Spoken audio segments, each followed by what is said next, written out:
हमारे एआईसीसी के हिमाचल के प्रभारी भाई संजय दत्त जी, सुलह विधानसभा क्षेत्र से कांग्रेस पार्टी के सोनिया गांधी जी के, हमारे आपके सबके उम्मीदवार सम्मानित जगदीश सतिया जी, शिव भाटिया साहब, अरुण राणा जी, संजय चौहान जी, कमल डोगरा साहब, यूथ कांग्रेस के अध्यक्ष सीताराम सैनी साहब, विक्रम चौधरी जी, बालकिशोर कपूर साहब, मंच पर उपस्थित सभी नेतागण, आज 16 में सुबह इस सभा में मौजूद सभी मेरे नौजवान दोस्तों, आदरणीय बुजुर्गों, माताओं, बहनों और प्यारे बच्चों, साथियों, चुनाव हिमाचल प्रदेश में है। 12 तारीख को वोट पड़ेंगे और आप सबके बीच आपसे आग्रह करने के लिए, आपसे निवेदन करने के लिए हम सब आपके बीच यहाँ मौजूद हुए हैं। 4 दिन का प्रचार बचा है। हिमाचल प्रदेश में इन चुनावों पर पूरे देश की नजर टिकी हुई है। ये राज्य छोटा है लेकिन बहुत महत्वपूर्ण है। इस राज्य के तमाम नागरिक, तमाम मतदाता अगले 5 साल का भविष्य अपना किस दिशा और दशा में देखना चाहते हैं, उसका निर्णय आप लोगों को 12 तारीख को करना है। हर 5 साल चुनाव आते हैं।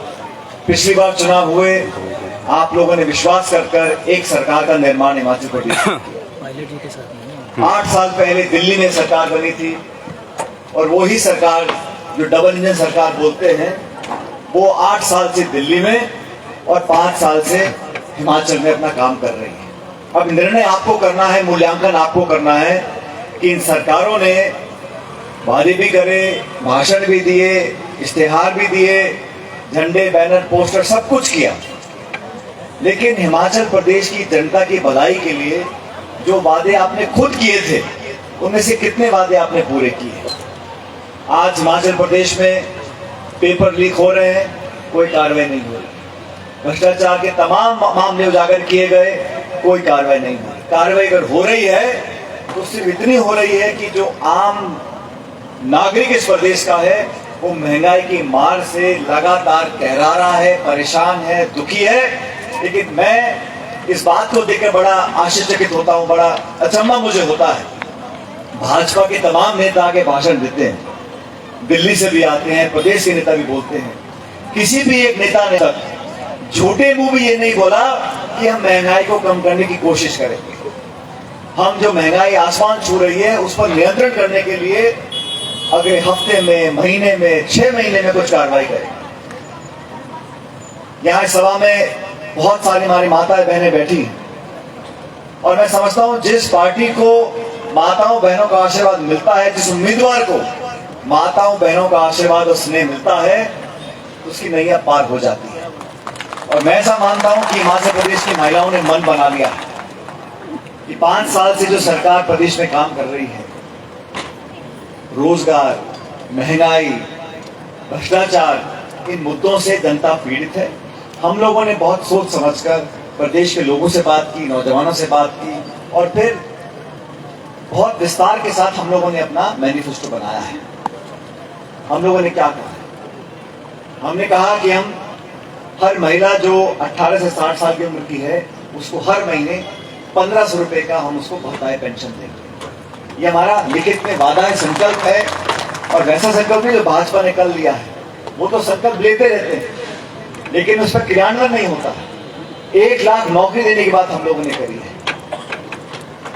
इसका जगदीश जी जिक्र कर रहे थे ओपीएस का, 5 साल सरकार रही भाजपा की हिमाचल प्रदेश में, आपने तब लागू क्यों नहीं किया? आपकी तमाम राज्यों में सरकारें हैं, मध्य प्रदेश में, उत्तर प्रदेश में है, आपने वहां पे लागू नहीं किया। जहां हमारी सरकारें हैं, चाहे छत्तीसगढ़ की हो, चाहे राजस्थान की हो, हमने कहा और ओपीएस लागू किया। इसलिए मैं इस मंच से आप लोगों को दोबारा आश्वासित करना चाहता हूं, सरकार बनने के बाद पहली मिनी मीटिंग कैबिनेट की होगी और ओल्ड पेंशन स्कीम हम लागू करेंगे। हमारे हजारों लाखों जो पेंशनार्थी हैं, उनको ओपीएस के माध्यम से हम लोग दोबारा उनकी जेब में पैसा पहुंचेगा। ये कांग्रेस पार्टी का एक वादा है। बिजली की बात हम लोगों ने करी, 300 यूनिट बिजली हम लोग फ्री देंगे, ये हमने अपने मैनिफेस्टो में कहा है। लेकिन आपको भी सवाल पूछना चाहिए, अगर 5 साल के बीजेपी के हिमाचल की सरकार के काम पर वोट पड़ रहे होते, अगर जयराम जी की सरकार के काम पर लोग विश्वास करते, तो फिर बार बार प्रधानमंत्री जी यहाँ क्यों आते हैं हिमाचल प्रदेश? गृह मंत्री भी आते हैं, रक्षा मंत्री भी आते हैं, प्रधानमंत्री भी आते हैं और अलग अलग मुख्यमंत्री आ रहे हैं। अगर हिमाचल की सरकार का काम बढ़िया होता और काम अपने आप में बोलता तो जनता अपने आप वोट डालती। लेकिन आज समय आ गया साथियों, मुझे मालूम नहीं यहाँ पर कांगड़ा में क्या है, लेकिन जयपुर में तो गैस का सिलेंडर 1150-1200 रुपये का बिकता है। और मुझे याद है जब मनमोहन सिंह प्रधानमंत्री थे, मैं उनकी सरकार में मंत्री था, तो 450 का बढ़ा के 475 किया। हम सब लोगों ने उसका बड़ा विरोध भी हम लोगों ने किया और हमने कैबिनेट में मीटिंग हुई, हमने कहा भाई कम करना चाहिए, फिर हमने रोल ड्राइव भी किया और सब्सिडी को हम बढ़ाते रहे। मध्यम वर्ग को, गृहिणी को, आम आदमी को मदद पहुंचाने का काम अगर कोई करता है, उसी सरकार के कामों को जनता पसंद करती। लचीले भाषण देने से, हिंदू मुसलमान की बात करने से, मंदिर मस्जिद की बात करने से लोगों का पेट नहीं भरता। आपने सेना का ढांचा बदलने का काम कर दिया, अग्निवीर की नई स्कीम आपने चालू कर दी है, 4 साल की नौकरी बाद में, उसके बाद आप फ्री। और मैं जानता हूं हिमाचल में यहाँ के लोगों का, यहाँ की मिट्टी का जो योगदान है हमारे देश की सरहदों को सुरक्षित रखने का, उसका कोई मुकाबला नहीं कर सकता। हर गांव, हर कस्बे से हजारों लाखों सैनिक हैं, पूर्व सैनिक हैं, परिवार हैं, शहीदों के परिवार हैं, जिन्होंने अपना सब कुछ कुर्बान किया है देश के लिए। और आज चीन हमारी सीमाओं के अंदर घुस रहा है, कैंप बना रहा है, कोई जवाब देने को तैयार नहीं है।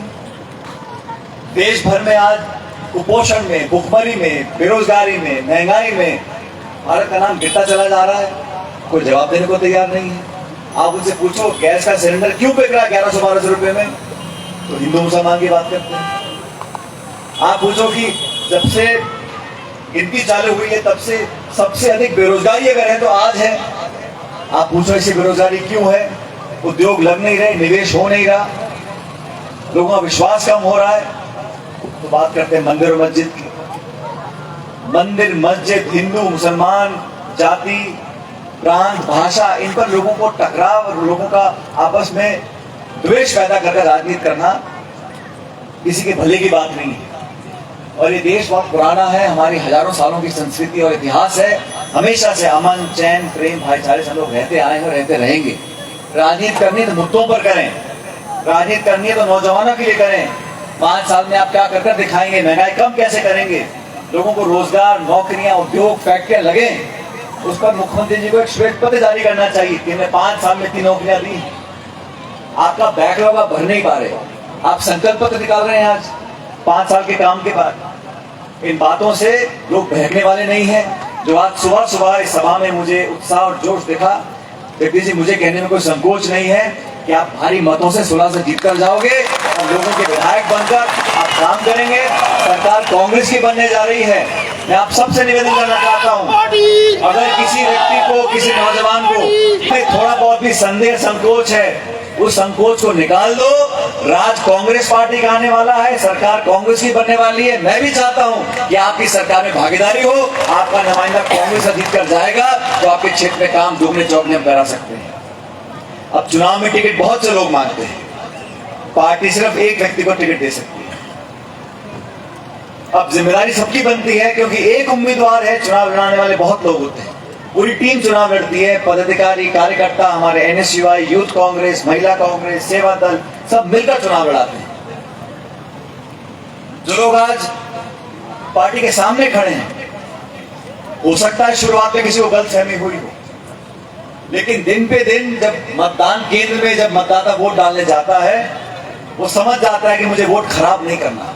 मेरा भी आपसे निवेदन है, जिस पार्टी की सरकार बनने जा रही है,